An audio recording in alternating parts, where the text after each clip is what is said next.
tahapan agenda akhir zaman akan segera terjadi. Apakah tahapan itu?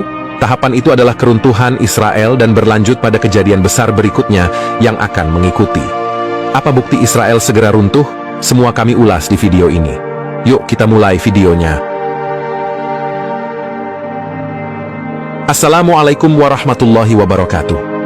Sobat channel Kabar Langit, sebuah negara kehilangan 4.000 pasukan elit. Inilah yang terjadi pada Israel hari ini. Ini bukan main-main, ini melumpuhkan kekuatan militer bagi sebuah negara, apalagi dalam kondisi berkonflik. Apa bukti bahwa Israel dalam keadaan darurat keamanan dan militernya?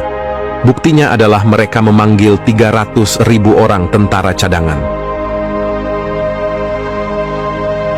Tentara cadangan ini terdiri dari warga sipil yang telah mengikuti pelatihan militer wajib ketika negara mengalami kondisi krisis atau genting. Tugas mereka adalah untuk bersiaga dalam mempertahankan tanah air.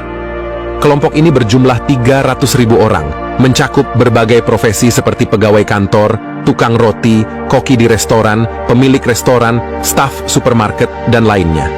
Semua individu ini diharuskan oleh pemerintah untuk berpartisipasi dalam pertahanan nasional. Mereka mempersenjatai kembali pasukannya. Alasan utamanya adalah kekurangan tenaga dalam militer Israel. Dalam satu hari, bahkan pasukan elit mereka mengalami kehancuran.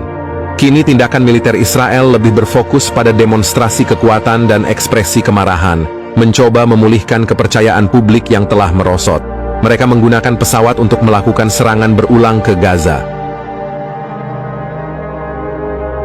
Korban dari serangan ini bukanlah militer Hamas, melainkan warga sipil termasuk anak-anak, wanita, dan penduduk biasa.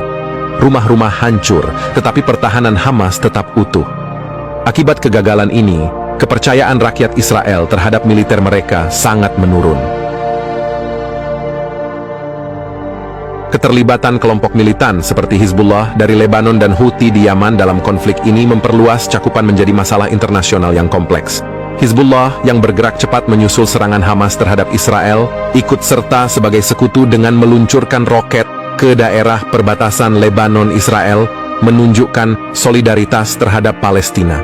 Sementara itu, Houthi, sebagai bagian dari koalisi perlawanan, juga terlibat dengan cara mereka sendiri, termasuk pembentukan unit khusus untuk melawan Israel.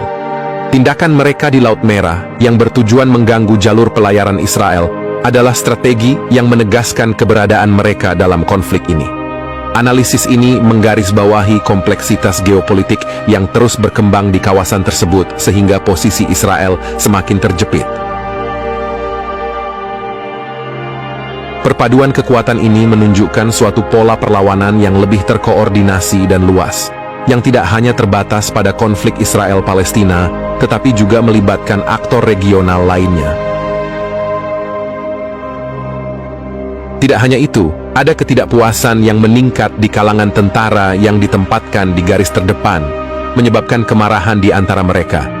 Beberapa di antaranya bahkan mengambil langkah tragis untuk mengakhiri hidup mereka karena tekanan yang tinggi. Selain itu, saat Perdana Menteri berkunjung ke wilayah barat, ada demonstrasi yang dilakukan oleh anggota militer.